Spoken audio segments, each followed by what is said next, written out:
Apa itu subnetting?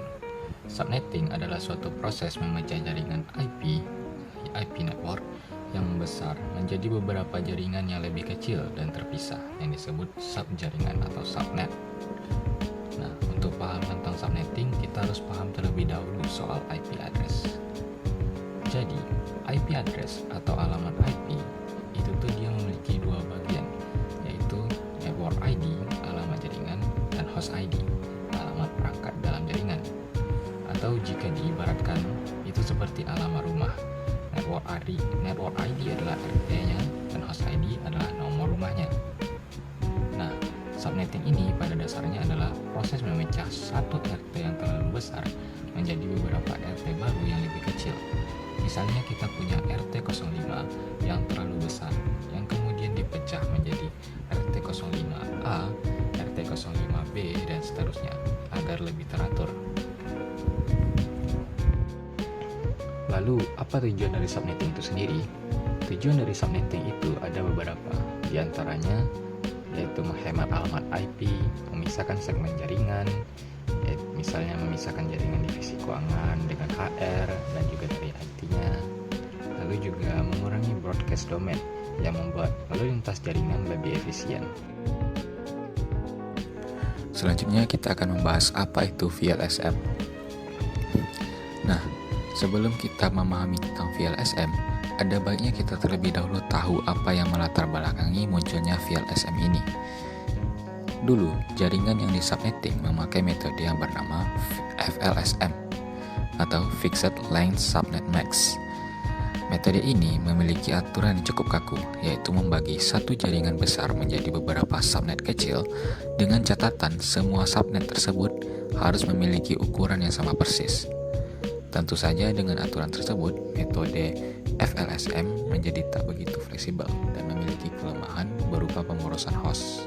Karena itulah muncul metode baru yang jauh lebih efisien dan tidak boros, yaitu VLSM. VLSM adalah singkatan dari Variable Length Subnet Mask, yaitu teknik jaringan yang mengizinkan kita membagi satu blok alamat IP menjadi beberapa blok yang lebih kecil dengan ukuran yang berbeda-beda. Berbeda dengan VLSM yang kaku, di VLSM kita bisa lebih fleksibel dalam membagi blok IP dengan ukuran yang berbeda-beda. Hal ini tentu memiliki manfaat yang besar seperti efisiensi karena kita tidak membuang-buang IP secara mubazir, serta jauh lebih efisien dan fleksibel. Nah, sekarang kita akan membahas contoh subnetting dengan VLSM.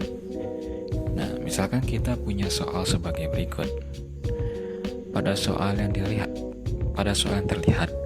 kita memiliki satu blok IP induk yang yaitu 192.168.100.0/24. Lalu kita diminta untuk membagi jaringan tersebut untuk 4 departemen dengan kebutuhan host sebagai berikut. LAN A untuk departemen teknik sebanyak 60 host, LAN B untuk marketing sebanyak 25 host, LAN C untuk server sebanyak 12 host, dan one link antar router sebanyak 2 host. Nah, kita harus mengalokasikan ini menggunakan VLSM. Nah, untuk membagi jaringan tersebut dengan VLSM, ada beberapa langkah yang harus kita lakukan dulu. Langkah pertama yaitu urutkan kebutuhan. Aturan emas VLSM adalah selalu kerjakan dari kebutuhan host terbesar ke terkecil. Di sini, pada soal kita bisa melihat bahwa kebutuhan terbesarnya itu berada pada teknik dengan host yang diperlukan sebanyak 60 host. Lalu dilanjutkan dengan marketing sebanyak 25 host, lalu server sebanyak 12 host, dan one link sebanyak 2 host. Setelah kita menentukan kebutuhannya, lanjut kita ke langkah kedua, yaitu menyiapkan tabel bantuan. Untuk menghitung, kita perlu mencari blok 2 pangkat N yang bisa menampung jumlah host tersebut. Ingat, jumlah host yang bisa dipakai adalah total alamat dikurang 2, karena satu untuk network dan satu lagi untuk broadcast. Langkah selanjutnya adalah kita mulai melakukan alokasi. Kita mulai alokasi dari 192.168.100.0. alokasi untuk LAN A 60 host, kebutuhannya adalah 60 host. Pada tabel kita cari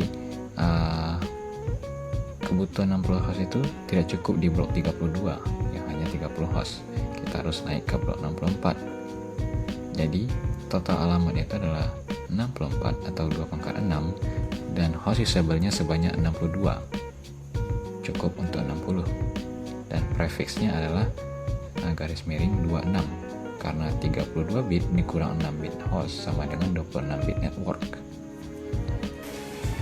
Jadi untuk alokasi jaringannya, network address itu berada pada 192.168.100.0/26 dan broadcast address berada pada 192.168.100.63 karena alamat ke-64 itu karena kita memulainya dari 0. Dan range host yang ada itu adalah 192.168.100.1 sampai dengan 192.168.100.62. Nah, sisa jaringan yang tersedia nantinya akan dialokasikan untuk LAN-LAN selanjutnya. Selanjutnya kita akan menentukan alokasi untuk LAN B yang memiliki jumlah host sebanyak 25 host. Nah, karena beberapa host tadi telah terpakai untuk LAN A, selanjutnya kita akan mulai dari IP 192.168.100.64. Nah, karena kebutuhan dari LAN B itu adalah 25 host dan kita cek tabel, kebutuhan 25 host itu tidak cukup di blok 16 karena hanya ada 14 host. Kita harus naik ke blok 32. Jadi, total alamatnya itu adalah 32 atau 2/5 dengan host usable-nya itu sebanyak 30 dan prefixnya itu adalah garis miring 27 karena 32 dikurang 5 sama dengan 27. Untuk alokasinya sendiri, network address-nya itu adalah 192.168.100.64/27, sedangkan broadcast address-nya 192.168.100.95 didapat dari 64 ditambah 32 dikurang 1.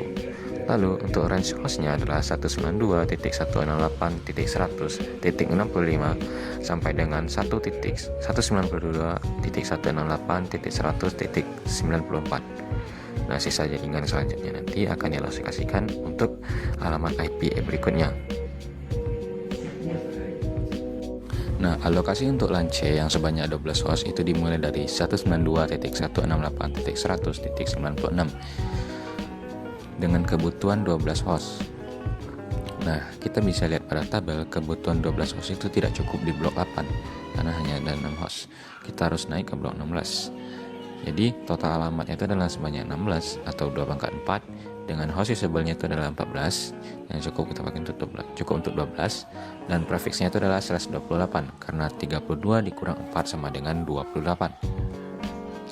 Nah, untuk alokasinya sendiri ya, untuk network address itu berada di 192.168.100.96/28 dan broadcast address berada di 192.168.100.111 didapat dari 96 ditambah 16 dikurang 1.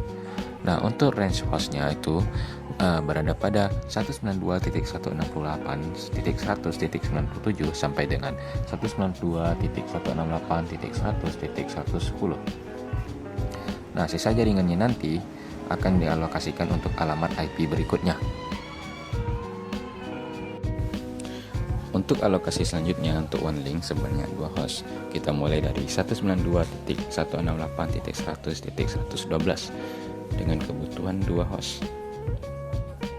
Nah, pada tabel kebutuhan 2 host itu pas di blok 4. Jadi total alamat 4 atau 2/2 dengan host usable sebanyak 2 dan prefixnya itu adalah /30 karena 32 dikurang 2 sama dengan 30.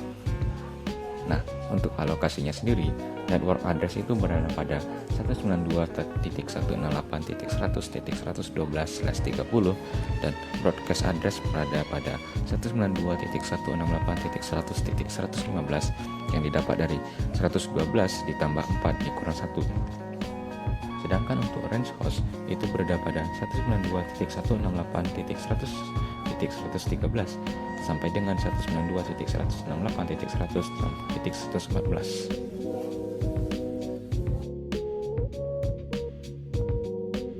Nah, karena kita sudah mengalokasikan semua jaringan yang ada, ternyata masih ada jaringan yang masih tersisa, yaitu dari 192.168.100.116 hingga 192.168.100 sampai 255 yang masih tersedia.